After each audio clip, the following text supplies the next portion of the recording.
Assalamu alaikum. Thanks for clicking on the video. Welcome to Nasirs English Club. It's your career clinic where you can trust. My brother and sisters, welcome back to another video of Phonetics. So let's get started. আমরা যে ওয়ার্ডগুলো উচ্চারণ করি সেই ওয়ার্ডে কোনোটাতে stress দেব কোনোটাতে stress দেব না এবং এটা কিভাবে সেটা আমরা নির্ধারণ করব। স্ট্রেস বলতে বোঝাচ্ছে যে কোন কোন ওয়ার্ডগুলোতে আমরা লঙ্গার সাউন্ড রাখবো, অর্থাৎ সেই ওয়ার্ডটা আমরা কিভাবে টেনে পড়ব। অ্যাকচুয়ালি আরবিতে যদি বলা হয় যেমন হচ্ছে কোনো একটা ওয়ার্ড বা কোনো একটি অক্ষর হচ্ছে কয় আলিফ টানবো, আমরা বলি না যে এটা এক আলিফ টানা লাগবে, দুই আলিফ টানা লাগবে, মানে একটু লঙ্গার শব্দটা টান দিয়ে কথা বলতে হবে, সেটা হচ্ছে স্ট্রেস। এই স্ট্রেসের ক্ষেত্রে আমাদের ইংরেজিটা কাজে লাগবে। আমরা যেহেতু রাজশাহী এলাকার লোক, আমাদের এই স্ট্রেসটাতে অভ্যস্ত, কারণ আমরা এই এলাকার লোক একটু টান দিয়ে বাংলায় কথা বলি, তাই আমাদের জন্য এটা একটা সুবিধা। সো আমরা শুরু করি আজকের ক্লাসটি। স্ট্রেস যেটা হচ্ছে লঙ্গার সাউন্ড, মানে একটা ওয়ার্ড উচ্চারণ করব, সেই ওয়ার্ডটার সাউন্ডটা হবে একটু টান দিয়ে, সেটাই হচ্ছে লঙ্গার সাউন্ড। প্রথমে আমরা স্ট্রেস যেগুলো ওয়ার্ড পাবো সেগুলো কিভাবে আইডেন্টিফাই করব। যেমন হচ্ছে ভার্ব, যতগুলো ভার্ব রয়েছে সবগুলো ভার্বে স্ট্রেস হবে, মানে লং সাউন্ড হবে। যেমন এখানে একটি উদাহরণ দেওয়া হয়েছে, I wanted to go. Wanted একটি শব্দ যেটা লং সাউন্ড হবে, আর আরেকটি হচ্ছে গো, এটা হবে। এখন এটা আমরা বোঝার চেষ্টা করি। যেমন হচ্ছে আই থেকে শুরু করেছি, এটা ডাউন।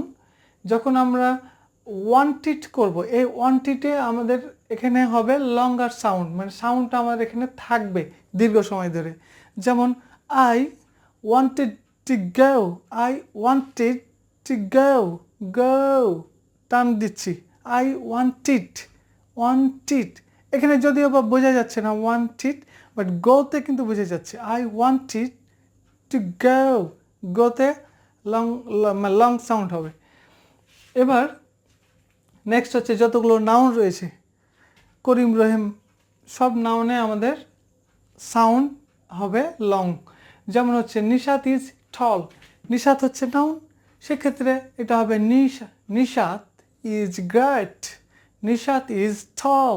নিশাত অবশ্যই লং সাউন্ড হবে, অর্থাৎ টান দিয়ে কথাটা হবে, যেটা সহজ বাংলা সেটা হচ্ছে টান দিয়ে কথা বলা। এরপরে হচ্ছে অ্যাডভার্ব যতগুলো রয়েছে, আর এখানে আমরা উদাহরণ হিসেবে নিয়েছি I walked slowly, I walked E করে দিলাম, আই ওয়াকড স্লোলি। তাহলে ওয়াক হচ্ছে একটি ভার্ব, এটা অবশ্যই স্ট্রেস হবে, মানে সাউন্ডটা লং হবে, এবং স্লোলি এটা হচ্ছে অ্যাডভার্ব, এটাও হবে। তাহলে আই ওয়াকড স্লোলি, আই কোনো ঝামেলা নেই, আই ওয়াকড লং সাউন্ড হবে। তারপর হচ্ছে স্লোলি, মানে টান দিয়ে স্লোলি, এই শব্দটা উচ্চারণ করতে একটু বেশি সময় নিচ্ছি, এটাই হচ্ছে স্ট্রেস। নেক্সট হচ্ছে অ্যাডজেক্টিভ, যতগুলো অ্যাডজেক্টিভ রয়েছে, হি ইজ টল, এই যে টলে আমরা লম্বাভাবে একটা টান দিচ্ছি, হি ইজ অথবা she is tall, she is tall, মনে হচ্ছে যে এক আলিফ বেশি টান দিচ্ছি, এটা হচ্ছে স্ট্রেস। এরপর হচ্ছে নেগেটিভ স্ট্রেস, অর্থাৎ যতগুলো নো, নট, এগুলোতে আমাদের স্ট্রেস দিতে হবে। He is not a good student, he is not a good student, not এক আলিফ টান দিতে হচ্ছে, অর্থাৎ একটু লং করতে হচ্ছে সাউন্ডটাকে। তাহলে আমরা এখানে ক্লিয়ার হয়ে গেলাম। এবার আমরা আনস্ট্রেস যেগুলো, সেগুলো আমরা দেখব। আনস্ট্রেসগুলো আমরা খুব সহজে আইডেন্টিফাই করতে পারবো। প্রথমে রয়েছে প্রোনাউন, নাউনের পরিবর্তে যেগুলো থাকে সেগুলো প্রোনাউন, হি, সি, ইট, এগুলো directly he is a good.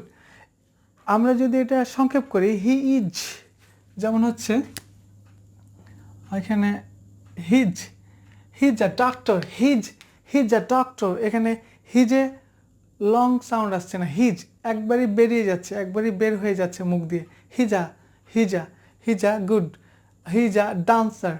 এখানে হিজ এটা হচ্ছে নাউন, এটা খুব দ্রুত বের হয়ে আসছে, এখানে লং সাউন্ড হবে না। এবং তারপরে এ রয়েছে, এ হচ্ছে একটি আর্টিকেল, এখানে আর্টিকেল রয়েছে, আর যার কারণে এতেও কিন্তু কোনো লং সাউন্ড আসবে না। হিজা, এটা একসাথে মিলিয়ে দিলেই হয় হিজা। ডক্টর, ডক্টরে হবে ডক্টর, টান দিয়ে বলছি, এটা নাউন, এটাতে স্ট্রেস হবে। বাট হি নাউন প্রোনাউন, এটাতে হবে না, এবং এ অ্যান্ড দা এটা হচ্ছে আর্টিকেল, এটাতে হবে না। প্রেপোজিশন যতগুলো রয়েছে, by, for, by, for, in, at, এগুলোতে কোনোটাতেই স্ট্রেস হবে না। তাহলে হচ্ছে কি he is on the, on the, অনটা যা আছে দায় চলে যাচ্ছে। আচ্ছা, দাও তো হচ্ছে আর্টিকেল, এখানেও হবে না। He is on the table, he is on the table, টেবলে বেশ ভালো একটা সময় লাগছে উচ্চারণ করতে। টেবলটা হচ্ছে নাউন, আর অন হচ্ছে প্রেপোজিশন, তাই প্রেপোজিশন কোনোটাতেই আমাদের স্ট্রেস হবে না। এরপরে হচ্ছে article, article a and the, এগুলোতে কখনো স্ট্রেস হবে না। হিজ, এই তিনটা শব্দ মিলে একটা হবে, সেটা হচ্ছে হিজ, হিজ আ, এ মিলে যাবে, হিজ আ ডক্টর, ডক্টরটার লম্বা টান আসছে, হিজ আ ডক্টর, তাই ডক্টরটাতে স্ট্রেস হবে, এটাতে এক লিপ দিয়ে লিপ বাড়িয়ে টান দিয়ে বলতে হবে। আর হি হচ্ছে প্রোনাউন, এটাতে হবে না। এ, এটা হচ্ছে আর্টিকেল, সেটাতে হবে না। এরপরে মডাল চলে আসলাম। মডাল যতগুলো ভার্ব রয়েছে, ক্যান, কুড, শুড, উড, তারপরে রয়েছে বিভিন্ন অক্সিলারি আরও যেগুলো রয়েছে, ডু, ডিড, এগুলো হ্যাভ, হ্যাজ, হ্যাড, এগুলোতে স্ট্রেস হবে না। এগুলোতে স্ট্রেস না হওয়ার আরও একটি কারণ বলে দিই, এগুলো সাধারণত সাবজেক্টের সাথে মিশে যায়, সংক্ষেপ হয়ে যায়, যার কারণে এগুলো স্ট্রেস হওয়ার কোনো সুযোগই থাকে না। এটা একসাথে মিলিয়ে পড়তে হয় এবং এগুলো দ্রুত মুখ দিয়ে বের হয়, যার দ্রুত বের হয়, এবং এমনকি আমরা নেটিভ স্পিকারদের কথা শুনতে গিয়ে অনেক সময় বুঝি না। এর কারণ হচ্ছে যে সেগুলো সংক্ষেপ খুব হয়ে যায় এবং দ্রুত মুখ দিয়ে বের হয়ে যায়, তাই আমরা মনে করি যে হয়তো তারা সেটা হিডেন করেই কোনো কিছু বলছে, কিন্তু বিষয়টা এমনটা নয়, সেটা বলছে কিন্তু খুব দ্রুত, এবং বলা যায় মুখের মধ্যে সেটা থেকে যায়। তাই মডেলে আমরা যাই, যেমন হি ক্যান গাও, হি ক্যান গাও, গোতে হবে, গোতে স্ট্রেস হবে, এটা ভার্ব। হি ক্যান, এটাতে হবে না। Do you love me, do you, এই যে ডু এর সাথে ইউ, এটা একসাথে মিলে যাচ্ছে, ডু ইউ একসাথে চলে যাচ্ছে, দুইটা মিলে একটা হয়ে যাচ্ছে। সো দুইটার তো মিনিমাম হলো একটা সাউন্ডের ভ্যালু রয়েছে। সো এই দুইটা যখন একসাথে হয়ে যাচ্ছে, তখন হয়তো মনে হতে পারে যে ডু ইউ মানে একটু লং সাউন্ড উচ্চারণ করছি মনে হতে পারে, কিন্তু এটা ভুল ধারণা। এটা হচ্ছে দুইটা একটা করে দুইটার যতটুকু সময় ততটুকুই উচ্চারণ করতে এখানে দেওয়া হয়েছে। আর এখানে হচ্ছে লাভ, লাভ হচ্ছে ভার্ব, এখানে সাউন্ড হবে। তাহলে do you love me, do you love me, লাভে স্ট্রেস হবে, ডু, ডিড, এগুলোতে স্ট্রেস হবে না, এগুলো অক্সিলারি ভার্ব। এরপরে কনজাংশন যতগুলো রয়েছে, যেমন he is good but four, he is good, এটা হচ্ছে অ্যাডজেক্টিভ গুড, এখানে স্ট্রেস হবে আমরা জানি, বাট কনজাংশন দুইটা জিনিসকে যোগ করছে, এখানে স্ট্রেস হবে না। He is good, he is good, এই যে গুডে টান দিচ্ছি একালিপ, তার মানে এখানে স্ট্রেস হচ্ছে, he is good but four. প্রিয় শিক্ষার্থীরা, এই ক্লাসটি ছিল অত্যন্ত গুরুত্বপূর্ণ যারা ফোনেটিক্সে ম্যাগনেট হতে চান, এক্সপার্ট হতে চান। নতুন আরও আরেকটি ক্লাসে নতুন চমক নিয়ে দেখা হচ্ছে। ভালো থাকবেন, সুস্থ থাকবেন। আসসালামু আলাইকুম।